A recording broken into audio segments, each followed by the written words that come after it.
بعد فأعوذ بالله من الشيطان الرجيم بسم الله الرحمن الرحيم قال الله تبارك وتعالى في القرآن المجيد والقرآن الرشيد هنالك دعا ذرية طيبة إنك سميع الدعاء صدق الله العظيم وبلغنا رسوله النبي الكريم الأمين ونحن على ذلك لمن الشاهدين والشاكرين الحمد لله رب العالمين.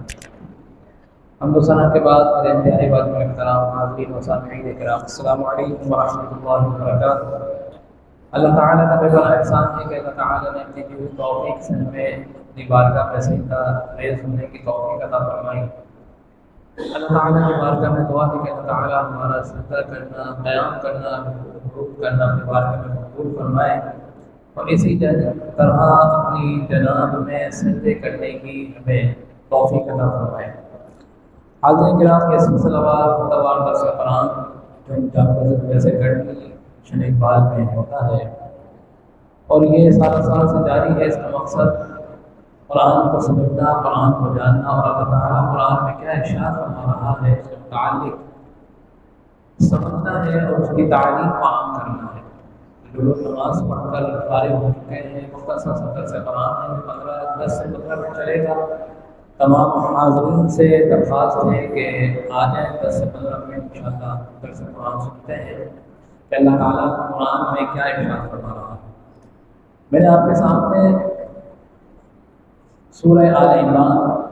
سپارہ نمبر 3 سے آیت مبارکہ تلاوت کرنے کا شرف حاصل کیا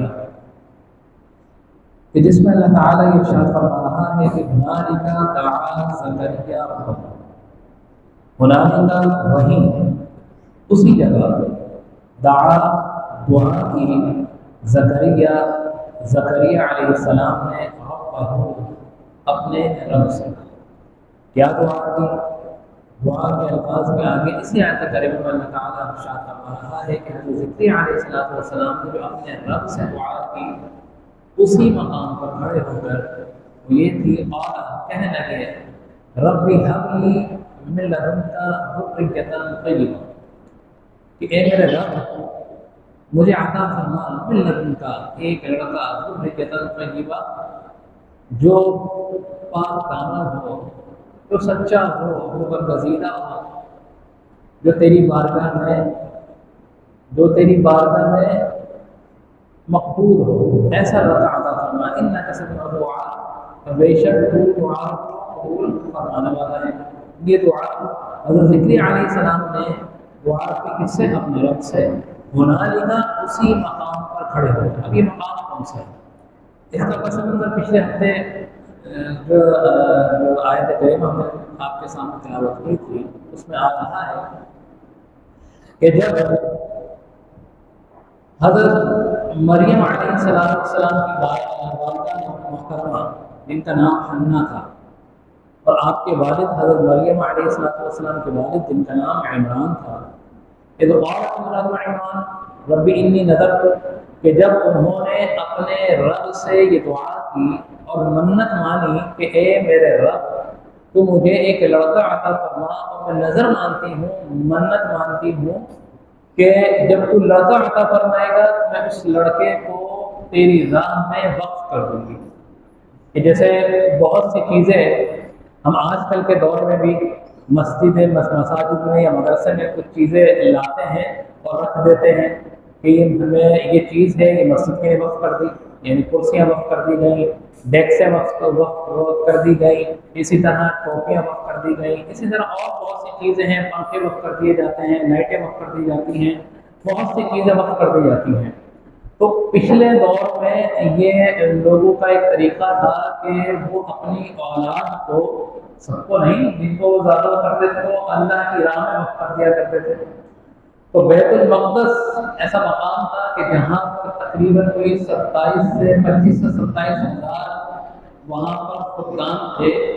جو وقف کر دیے گئے تھے ان کے والدین کی طرف سے. جیسے آج کل کے دور میں بھی اگر آپ دیکھیں حرمین شریفین ہیں مسجد نبوی میں، آپ کو بہت سے خدام ملیں گے مسجد نبوی کی صفائی ستھرائی میں، تو وہ کیا ہوتا ہے کہ وہ اپنے آپ کو وقف کر دیتے ہیں. اب ساری عمر کے لیے مقصد ہے، ایک مخصوص پیریڈ کے لیے مقصد ہے. اسی طرح خانہ کعبہ میں اگر آپ دیکھیں مسجد حرام میں تو وہاں پہ بھی آپ کو بہت سے لوگ ملیں گے جو والنٹری کام کر رہے ہوں گے، یعنی کہ ہم اپنی خدمت کو اللہ کے گھر میں وقف کر دیتے ہیں کہ ہم اللہ کی رضا کے لیے کام کریں گے. تو اسی طرح پہلے دور میں بھی لوگ اپنی اولادوں میں سے ایک اولاد کو یا اور سب کو وہ وقف کر دیا کرتے تھے. تو اسی طرح حضرت عمران علیہ السلام جو حضرت مریم علیہ السلام کے والد ہیں، ان کی زوجہ محترمہ حضرت حنہ کی اولاد بھی نہیں تھی، بڑی عمر ہو چکی تھی. روایت میں آتا ہے تقریباً 100 سال کی برس کے ہو چکے تھے، اولاد بھی نہیں تھی. تو آپ نے دعا کی، اور دعا کرنے کا مقصد جو ان کی اس طرح رغبت وہ یہ تھی کہ انہوں نے دیکھا ایک چڑیا تھی جو آتی اور اپنے گھونسلے میں اپنے بچوں کو ڈالتی تھی. تو جب انہوں نے یہ منظر دیکھا تو ان کے دل میں یہ خواہش جاگی اور انہوں نے اپنے رب سے دعا کی کہ اے اللہ، دیکھ کے چڑیا اپنے بچوں کو کس طرح کھلا رہی ہے، تو میری بھی یہ خواہش ہے اگر تم نے بیٹا عطا فرما تو مجھے بیٹا عطا فرمائے گا تو میں تیری راہ میں اس بیٹے کو وقف کر دوں گی، یعنی مسجد بیت المقدس میں میں اس کو وقف کروں گی. تو چنانچہ یہ دعا مانگی، بیٹے کی دعا مانگی. اب جب آپ حاملہ ہوئی اور حاملہ ہونے کے بعد آپ کے جو شوہر تھے ان کا اس دوران انتقال ہو گیا حضرت عمران کا، اور حضرت عمران جو تھے وہ اس وقت بنی اسرائیل کے امام تھے اس وقت. تو آپ کا انتقال ہو گیا، بڑا مرتبہ تھا، بلند مرتبہ تھا. تو جب آپ کا انتقال ہو گیا اس کے بعد تو آپ کی حضرت مریم علیہ السلام کی ولادت کا وقت قریب آیا، اور جب آپ پیدا ہوئی اور جب پیدا ہوئی تو لڑکی تھی، دعا کس کی مانگی تھی؟ لڑکے کی دعا مانگی تھی. نیت کیا کی تھی؟ منت کیا کی تھی؟ نظر کیا مانگی تھی کہ لڑکا ہوگا تو میں اس لڑکے کو بیت المقدس کے لیے وقف کر دوں گی، اس کی خدمت کے لیے. اب جب لڑکی پیدا ہوئی تو دل میں وسوسہ سا یا دل میں ایک وہ جاگی اور عرض کی کہ اے اللہ، میں نے تو دعا کی تھی کہ ایک لڑکا ہوگا تو میں اس کو مسجد کے لیے وقف کر دوں گی، لیکن یہ تو لڑکی ہے، میں اس لڑکے کو کس طرح وقف کر دوں؟ آگے قرآن میں آتا ہے کہ اللہ بہتر جانتا ہے کہ پیدا ہونے والی لڑکی ہے، اور اللہ تعالیٰ خود جانتا ہے کہ اس لڑکی کی قدر و منزلت لڑکوں کے مقابلے میں کتنی ہے. یعنی ایک لڑکی تو ہے لیکن اس وقت کے دور میں اس کی قدر و منزلت لڑکوں سے زیادہ ہے. اللہ تعالیٰ خود جانتا ہے. لہٰذا آپ نے آپ کے شوہر کا جب انتقال ہو گیا تو آپ نے پھر فرمایا کہ میں اس کا نام مریم،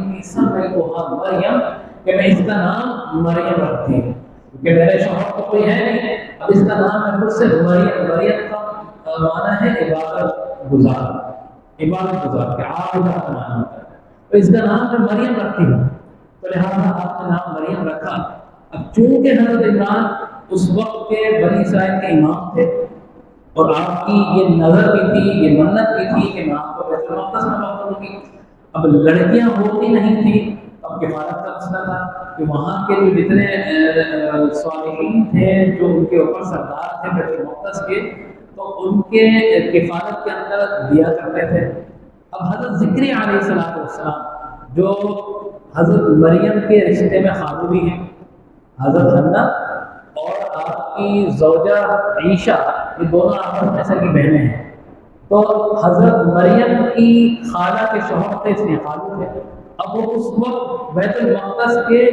جو خطیب تھے ان میں سب سے بڑے بلند مرتبے کے تھے. تو لہٰذا آپ کا یہ وقف کرنے کا جب موقع آیا تو چونکہ حضرت امام کی مرتبہ بہت بلند تھا، وہاں جتنے بھی لوگ تھے سب کی یہ خواہش تھی کہ مریم کی کفالت ہمارے ذمہ ہے. تو لہٰذا سب نے یہ کہا کہ نہیں، ان کی کفالت ہم کریں گے، ان کی کفالت ہم کریں گے. تو لہٰذا یہ طے پایا اور حضرت زکریا نے کہا کہ دیکھو میرا جو ہے ان پر حق زیادہ ہے. اس کی وجہ یہ ہے کہ میں رشتے میں انتقال ہوں، میں رشتے میں انتقال ہوں، تو لہٰذا میرا حق زیادہ ہے، میں ان کی کفالت کروں گا. تو اس وجہ سے سب یہ طے پایا کہ اس طرح کرتے ہیں کہ پھر ایک قرآن تازی کرتے ہیں اور قرآن تازی کے ذریعے جس کا نام بھی آ گیا وہ ان کی کفالت کرے گا. تو لہٰذا یہ طے پایا کہ جتنے لوگ ہیں سب اپنے اپنے قلم یعنی پین جو ہے دریا میں ڈالیں گے، اور اس دریا میں جس کا پین باقی رہ گیا یعنی اوپر رہا اب ایک چیز آپ دریا میں ڈالیں گے تو یا تو وہ کام ہوں گے، یا تو وہ دریا کی گہرائی میں چلا جائے گا، ڈوب جائے گا، یا پھر دوسرا کیا ہوگا کہ پانی کا بہاؤ اس چیز کو لے کر آگے چلا جائے گا، اسی طرح ہوگا۔ تو یہ طے پایا کہ جس کا پین پانی کے اوپر سطح پہ رہا، نہ ڈوبا اور نہ آگے بڑھا، تو جس کا پین بہہ گیا یا ڈوب گیا تو اس معاملہ سے باہر ہے، اور جس کا پین اس پانی کے سطح پر رہا تو وہ اس کی کفالت کا حقدار وہ رہے گا۔ تو لہٰذا سب نے اپنے اپنے دائرے پانی کے اندر، کسی کا بہہ گیا، کسی کا ڈوب گیا، لیکن حضرت زکریا علیہ السلام کا پین پانی کی سطح پر رہا، سطح پر رہا، تو لہٰذا یہ فیصلہ ہوا متفق طور پر کہ حضرت مریم علیہ السلام کی جو کفالت ہے وہ حضرت زکریا علیہ السلام فرمائیں گے۔ اب یہ فیصلہ ہو گیا، بیت المقدس کے باہر خانے میں ایک کمرہ تیار کر دیا گیا جہاں پر حضرت مریم علیہ السلام کی پرورش کا سامان مقرر کیا گیا۔ حضرت زکریا علیہ السلام کے علاوہ کسی کو اس حجرے میں جانے کی اجازت نہیں تھی، آپ کے علاوہ کوئی نہیں جاتا، اور جب آپ ہوتے اور آپ جاتے تھے تالا جو ہے اس کو لگا کر جایا کرتے تھے۔ لیکن اچھا، حضرت مریم علیہ السلام کہ حضرت اللہ تعالیٰ نے اس دور میں آپ کا مرتبہ تمام عورتوں پہ بلند تھا۔ 5 خواتین ہیں ایسی کہ جن کا مرتبہ تمام عورتوں پہ بلند ہے۔ کون؟ کہ سب سے پہلے 5 میں کون سی ہیں؟ حضرت بی بی مریم علیہ السلام، دوسری حضرت عیسیٰ علیہ السلام جو کہ آپ موسیٰ علیہ السلام کی والدہ محترمہ ہیں، مریم علیہ السلام حضرت عیسیٰ علیہ السلام کی والدہ محترمہ ہیں، حضرت حدیجہ کبریٰ رضی اللہ تعالیٰ عنہا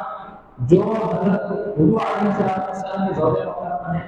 حضرت عائشہ صدیقہ رضی اللہ تعالیٰ عنہا جو حضور علیہ السلام کی زوجہ محترمہ ہیں، اور حضرت صدیق رضی اللہ تعالیٰ عنہ کی صاحبزادی ہیں، اور حضرت فاطمہ الزہرا خاتون جنت حضرت حضور علیہ السلام کی صاحبزادی ہیں۔ 5 عورتیں ایسے ہیں جن کا مرتبہ تمام عورتوں پر بلند ہے، یہ 5 عورتیں۔ تو لہٰذا اس دور کی سب سے جو عظیم اور مرتبہ خاتون تھی وہ حضرت عیسیٰ علیہ السلام کی والدہ حضرت مریم علیہ السلام تھی، اور آپ کی خاصیت یہ کہ اللہ تعالیٰ نے کیونکہ آپ کو بڑے مقام عطا فرمایا، تو مفسرین کرام فرماتے ہیں کہ ایک بچہ جو پورے مہینے میں جو پرورش پاتا تھا، آپ بچے جب پیدا ہوتے ہیں جس بچوں گروہ کے حساب سے تو بچہ پورے مہینے میں پرورش پاتا ہے، حضرت مریم علیہ السلام کی خاصیت یہ تھی کہ اللہ تعالیٰ ان کو ایک دن کی پرورش فرماتا تھا، ان کی اتنی پرورش فرماتا تھا کہ ایک دن میں اتنی پرورش ہوتی تھی کہ عام بچے کی 1 مہینے میں پرورش ہو، اور آپ خود سے نسل مقرر تھی، آپ شروع سے ہی بے انتہا قدرت کے مالک تھی۔ تو لہٰذا حضرت زکریا علیہ السلام جب آپ کے حجرے میں جاتے تو دیکھتے کہ طرح کے 9 اقسام کے پھل میوے جات آپ کے حجرے میں ہوتے ہیں، آپ تعجب کرتے ہیں، یعنی وہ پھل وہ میوے آپ کے حجرے میں ہوتے جو بازار نہیں ہوتے تھے، جو دکانوں میں نہیں ملتے تھے، بالموسم پھل بھی ہوتے تھے کہ موسم نہیں ہے پھلوں کا لیکن موسم کی وہ پھل بھی آپ کے حجرے میں پڑا ہے، جو مارکیٹ میں نہیں مل رہا جو وہاں موجود نہیں ہے وہ پھل بھی آپ کے حجرے میں ہے، اور پھر یہ تعجب کرتے ہیں کہ تالے کی چابی میرے پاس ہے، میں اگر جو چیز لا کے دوں گا وہ چیز تو پہنچ سکتی ہے، میرے علاوہ کسی کا ایکسس نہیں ہے، تو اس حجرے میں طرح کے 9 اقسام کے پھل آتے کہاں سے ہیں؟ تو آپ سوال کرتے ہیں، تو حضرت مریم علیہ السلام کی دامنی دیکھی، جب آپ یہ پوچھتے ہیں کہ مریم یہ کہاں سے آئے، تو آپ فرماتی ہیں کہ میرے خالو یہ پھل جو جہاں سے آئے ہیں یہ وہیں سے آئے ہیں جو بلا واسطہ ہر چیز کو دینے پر قادر ہے، جو میرا رب ہے جو بغیر کسی واسطے کے ہر چیز کو دینے پر قادر ہے، جتنا چاہے دے سکتا ہے، جتنا دے سکتا ہے، جتنی تعداد میں چاہے دے سکتا ہے، جہاں چاہے دے سکتا ہے، یعنی کہ یہ مقام ایسا ہے کہ جہاں پر آپ کے علاوہ کسی کو آنے کی جو ہے اجازت نہیں، لیکن اللہ تعالیٰ کی طرف سے میرے پاس یہ طرح کے کھانا جو ہے میوے اور پھل فروٹ آتے ہیں۔ تو جب آپ نظر دیکھتے ہیں ہونا نہیں کا طریقہ رکھتا، آپ لوگوں کو 120 سال ہو جائے 100 سال کی ہوتی ہے، آپ کی کوئی اولاد نہیں ہوتی، آپ وہی کھڑے ہوتے ہیں، تو جب آپ کو دیکھتے ہیں تو آپ کے دل میں ایک خواہش آتی ہے کہ میرا رب اتنا قادر ہے کہ بالموسم پھل دینے کا قادر ہے، جہاں تو چاہے دے سکتا ہے، جتنا چاہے دے سکتا ہے، تو یہ خواہش آتی ہے کہ اے رب ہم نے ملت طیبہ، کہ اے میرے رب مجھے بھی ایک اولاد ایسی طیب پاکیزہ اولاد عطا فرما تو جو تیری بارگاہ میں قبول ہو۔ تو آپ یہ دعا کرتے ہیں گناہ نہیں کا دعا، اسی مقام پر کھڑے کرے دعا مانگتے ہیں، گناہ نہیں کا دعا سے کریے کہاں پر؟ جہاں حضرت مریم علیہ السلام کی عبادت گاہ،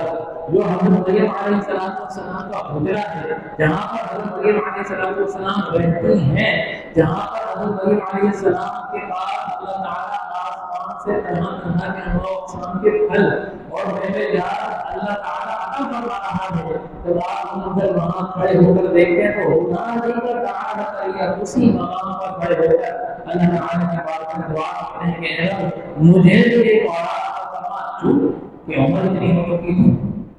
100 سال کی عمر میں کوئی یہ کہہ سکتا ہے کہ اولاد ہو سکتی ہے، لیکن رب قادر ہے،